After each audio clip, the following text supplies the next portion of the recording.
So again, two key players there you got to really, really watch out for.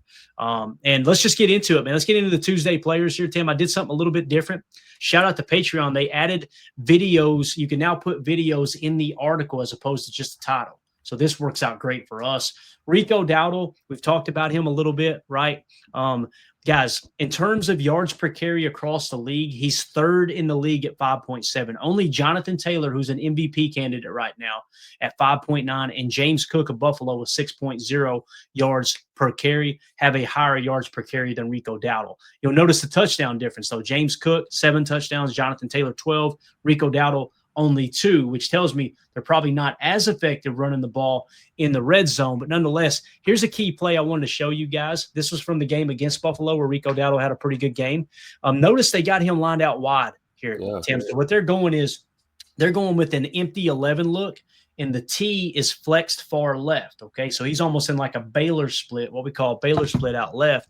But as the play rolls here, as soon as it loads up, you'll notice he shifts back inside. That's gathering information, right?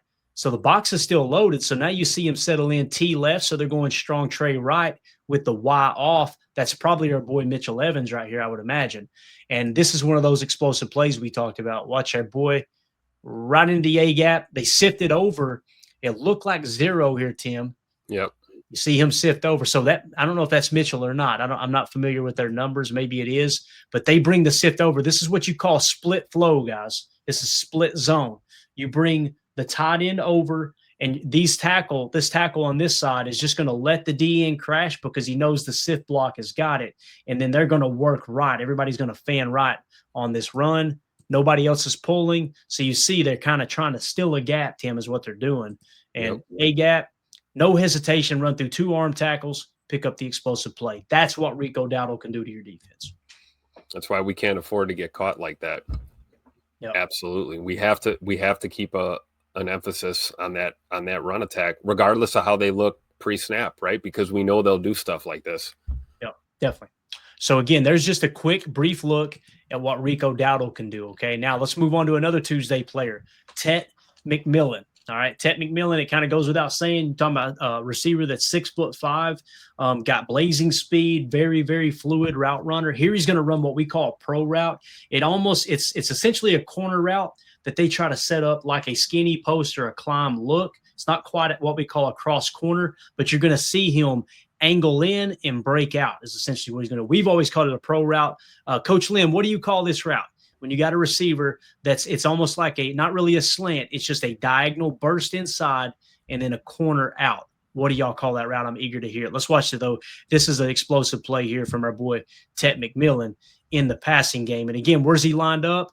Let's jump into it. They're going tray left. He's on the line of scrimmage opposite the tight end. This is what you call boundary X. He's on the short side of the field as well. And let's just watch him work here. You got to respect his speed. You got to respect his size. See him break it out. Beautiful route. Great catch. Got to watch for that stuff, man. He's a dog, no doubt about it. So absolutely. You can't afford to look at him and be like, rookie, whatever. Yeah.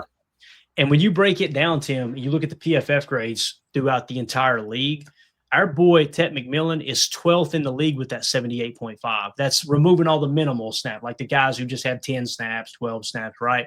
And essentially what you got is Puka Nacua and Jackson Smith and Jigba grading out in the 90s. Jamar Chase, Amon-Ra St. Brown, Jalen Waddle, George Pickens, Drake London, Justin Jefferson, Devontae Adams. They're kind of in that upper echelon as well, 80 or above. Then you got your Keenan Allen. Keenan Allen left Chicago and he learned how to play football again. How about that, right? Devonta Smith out of Philly. We'll see him next week. And then you got Tet McMillan there at a 78.5. Tet McMillan, definitely a Tuesday player. So for sure. And now let's switch over to their Tuesday player on the defensive side of the ball. They've only got one, in my opinion, and that's our boy Derek Brown. This dude's been doing it for a while, Tim. He's been in the league now, gosh, what is it? 1, 2, 3, 4, 5, 6 years. This is his 6th season.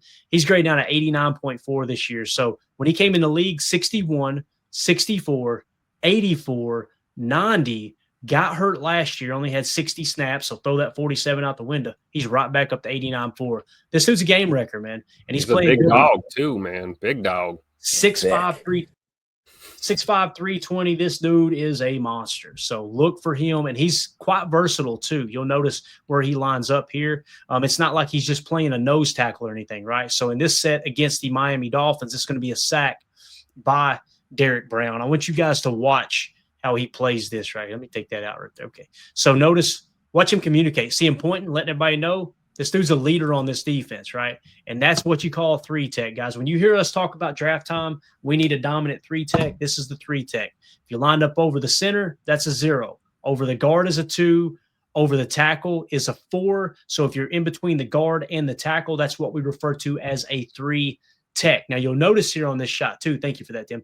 You'll notice that some would say he's in a 4-eye. I can see that. To me, this is more of a 3 than a 4-eye, but if he's playing a half a body on the tackle, you would call that a 4-eye. But watch him work here, Tim. He is so quick off the snap. Look at this, man. Gone. I don't care who your quarterback is. If a defensive tackle gets in his face this quick, guys, it's game over. He's not going to get to the first read in time. That's just ball game right there. So I think we'll get better left guard play than Miami had on this play, hopefully. Let's hope so. Yeah. Watch him use his hands too. Watch his swat here. Get off me. Yeah, gone. So again, got to look out for our boy Derrick Brown. He's definitely a Tuesday player. All right, that's it, guys. That's the game plan. We did it, Tim. 43-minute mark, bro. We made it. Awesome stuff. Again, you guys can go check that out at patreon.com/Packer Fan Total Access. Also, if you're watching this video back later, let us know in the comments. What do you think about the defensive or the offensive game plan? Yeah, the defensive game plan. I apologize. What do you think of the defensive game plan? Do you think we're spot on there? Let's stop the run first and foremost. Do you think they'll come out and throw it? And we might want to, hey, let's play it safe for a bit and make sure they don't go over the top to Ted McMillan, right? And make sure Bryce Young doesn't get hot here as he returns from that ankle injury. Let us know in the comments what you think. Also, click like, subscribe, and make sure you have that bell icon clicked as well so you know when we go live here in the future. We appreciate y'all hanging out with us. Coach Lynn said he called it a bench route. Got it, Coach. Got it, buddy. Yeah. And see, I've heard like the bench concept, right? And again, it's just, I love asking Coach that because every coaching staff, the verbiage is a little bit different. There's some stuff that's kind of set in stone, like the route tree, the numbers, and all that stuff. But I just love asking different opinions in that regard. Down here in Tennessee, we call it a pro route, but we can barely speak English down here too, Tim. You know how it goes. You got anything else, Tim, you want to hit on before we wrap up, big dog?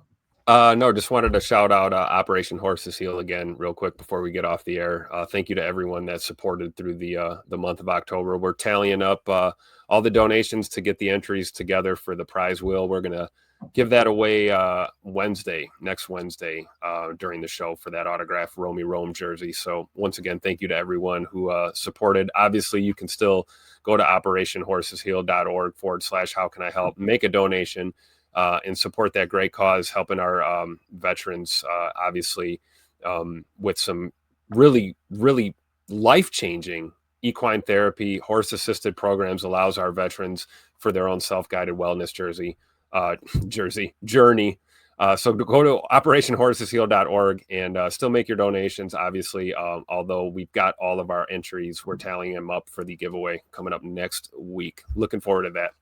Absolutely, man. And again, that's for that Romeo Dobbs jersey. Yes, sir. And this is probably my favorite right here. Love it. There we go. We got that updated too, man. So that's going to do it, guys. Sorry for the short show. We're at 45 minutes, but I'm so used to going an hour 20, but got to get to this family dinner real quick. Thank you all so much for hanging out with us and just being a part of it, man. The chat was on fire. I want to give a special shout out to Hardy the Prophet for the super chat. Also a shout out to everybody in our Patreon group. Thank you all so much. And the members on YouTube. We're going to be giving away an autographed. What are we going to do this week? I haven't decided yet. Were we doing a card? We got another card, right? We got a bunch of cards, Tim. I'm trying to think. I was going to do the Marshawn Lloyd rookie card, but I want to wait till he comes back so we can be like, all right, our boy's back in the lineup, right? So we'll hold that. We're going to give away an autograph card. It may be an LVN card, but again, if you're a member of the $3 tier or higher on Patreon, patreon.com/Packer Fan Total Access, or a member on YouTube, we just put everybody's name in the hat. It's on the wheel, actually, the Larry McCarron pinky wheel. Spin that sucker, whoever it lands on, that's who we'll ship the card to. So just a way for us to give back to those who are supporting the channel. And it's coming out of our personal stash. This particular donated by one of our good friends, Rick Kruger, a listener of the show. So that being said, Tim, thank you for your time. Everybody will be back tomorrow. Tim, what time? Let me write it down real quick. 10:45 Central in the morning. We got a nooner. We'll be going live 10:45 Central. Little over an hour before kickoff. Yeah, so wake up with us, guys, in the morning for the pregame show, the PTA pregame show, 10:45 a.m. Central. We're going to lead off with just showing you guys the slate of games. All right, here's the games that matter to the Packers. Here's your rooting interest type thing. Then we'll jump into the inactives right before kickoff, take you right up to kickoff, show you live shots from Lambeau Field as well. So with that being said, we're out of here. Everybody have a wonderful evening. As always, let's go out and be the change we want to see in the world, and go Pack. Here we go. Bye, guys.